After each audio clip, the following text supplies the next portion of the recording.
Well, here we are today, guys, enjoying a beautiful day in Red Rock, Pennsylvania. I pulled into this campground here. This is Red Rock Mountain Campground. And actually, I heard about this campground because a viewer reached out to me. It's actually the owner of the campground, so I feel like I have a very unique experience and opportunity here. So far, I'm really enjoying the campground itself and getting to know the owner, Guy. He's a super nice guy. So we're gonna introduce you to Guy. How's it going, man? Hello there. So what I'd like to do is kind of be able to share a little bit of the history of this campground, because there is a lot of history here and you've been here for quite a while. So I'll just kind of turn it over to you, and you can tell us a little bit about how this campground became a part of your life and what you've been doing here, and hopefully we can take a walk around and check the place out. Certainly, whatever we need to do, we can do. I'm Guy, like Brian said. I've been here since April of 1998. My father bought it in my mother and father bought it in 97. We've been operating it as a private campground since then. Serving a lot of people, cabin rentals, tent site rentals, and full hookup RV sites. What makes us a little bit unique is that we're very close to Ricketts Glen State Park, which is one of Pennsylvania's most popular state parks. Seasonal business, runs summertime, and then closed in the winter. And as far as history goes, this was originally built by the Evangelical Church, three brothers out of Berwick, PA, about 30 miles from here. They had to horse and buggy the materials here. That's how sparse the roadways were. Much of the lumber, too, was also sourced locally on the mountain, old growth lumber. It operated as a church from the 40s to early 70s, at what point, for whatever reason, the church broke down. I don't know why. Went private shortly thereafter. It's been several private owners since then, and like I said, my parents bought in 97. And we've been running it as a family themed, although everyone's welcome, family oriented campground since the season of 98. 98. Yes. Wow. Lot of happy people have come and gone. That's yes. Awesome. Well, first of all, we'll take a look at some of the building structures, and a lot of my viewers may know this about me. I'm really into kind of small town, old building, old houses, and that's a big appeal to me. When I started to see the structures and the cabins themselves, and yeah, I was hoping maybe we could take a look around and talk about, obviously now it's a campground and not what it was originally built for. And one of the things we were just talking about is there's actually an old swimming pool that's been since filled in. So although a lot of the structures are original, there's been some changes and modifications as far as how it's used. There's been some changes, and once the church was gone, there wasn't the maintenance staff to keep a pool. Insurance wouldn't allow us to keep a pool nowadays anyway, but our goal since taking over has been to preserve it to the best of our ability, to make a living, and to provide an inexpensive place for people to come in a beautiful part of the world for a day, 2 days, a week, and just get back to nature for a little while. Nice. Cool. Well, maybe we could start out with the kind of office flea market building and take a step inside, and we can take a look at some of the structure. You want to go in there? Yeah, let's do it. Part of the appeal here at Red Rock Campground is our flea market. Who doesn't love junk? This is about 16 years that we've run a multi-vendor flea market. We're not quite underway this year yet, but another 2 weeks we'll be rolling. But I think Brian's going to be showing you some junk, and you might see something you can't live without. So this is a big part of what we do here, our flea market, weekend flea market. Got it. You want to look around? Yeah, let's do it. Well, let's start with what this structure originally was. This is a neat old building. This is a great old building. People comment on it all the time, but this is where, on a Sunday, the preacher would have stood and told you why you need to be better, right, and live cleaner.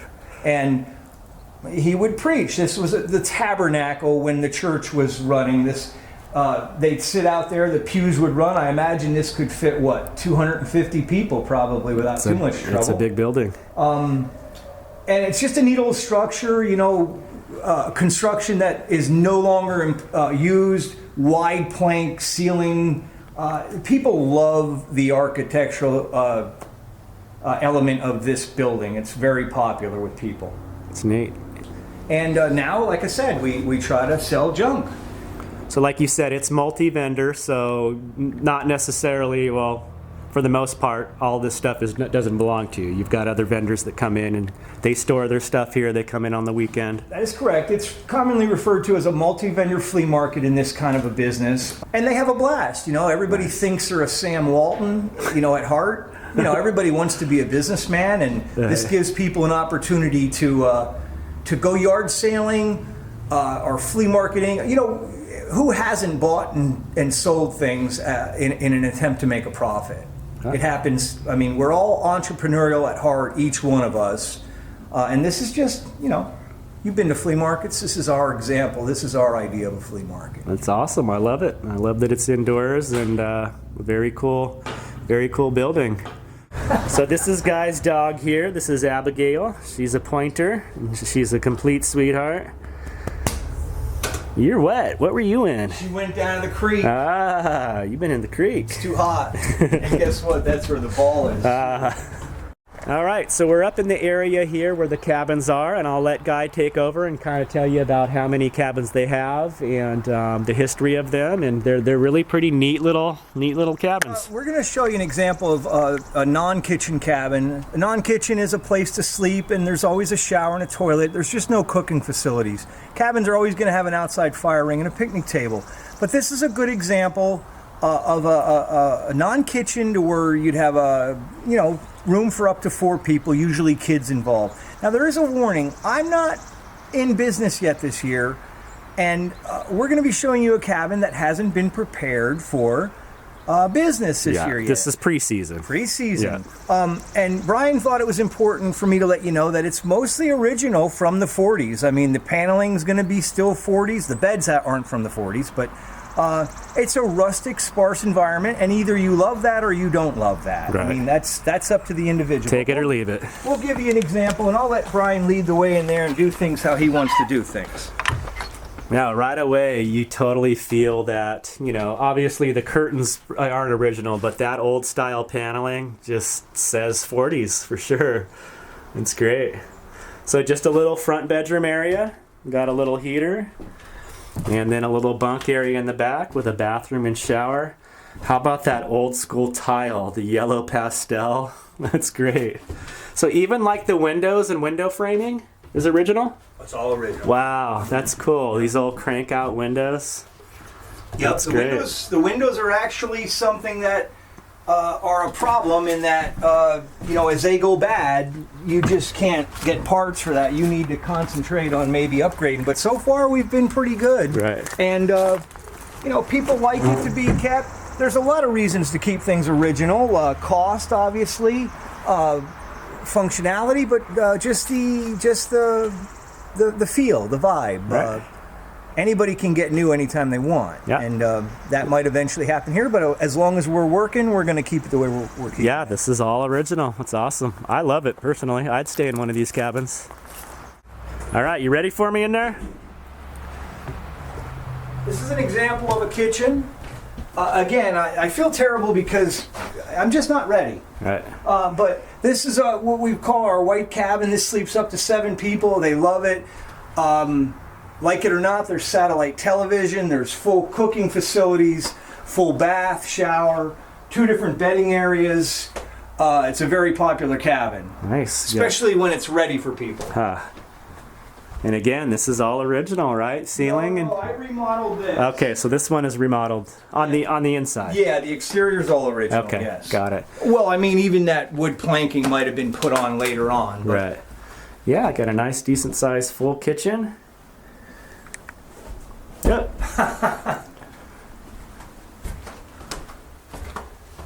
Nice big back room as well. Yeah, this is neat. These are neat cabins. So you said this is your most popular one? Yeah, this is our most popular one, you bet. Nice full shower bath. Like the taxidermy, that's cool. So this is an example of one of the tent sites here. We kind of just walk down.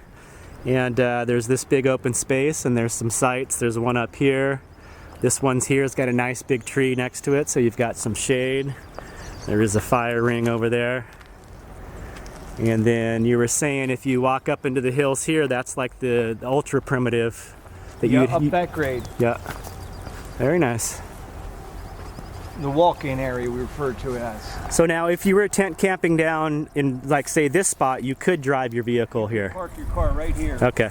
The only spots you're not parking at are Up in the woods. 4, and 5. So where would you park? You could park over. Okay. We welcome our guests to unload gear right here. And then to shorten their walk. Got it. And then just to maintain ease of access, Oh, I see. Parking. we ask them to move the car up there on the side of the hill. Got it. On a busy weekend, you have to keep this open because there'll be so many people in and out. Yeah. And this field will be filled with people. Big groups like it down here. Nice. 6, 7, 8 people to a site. Cool. Looks like Abigail likes it down here.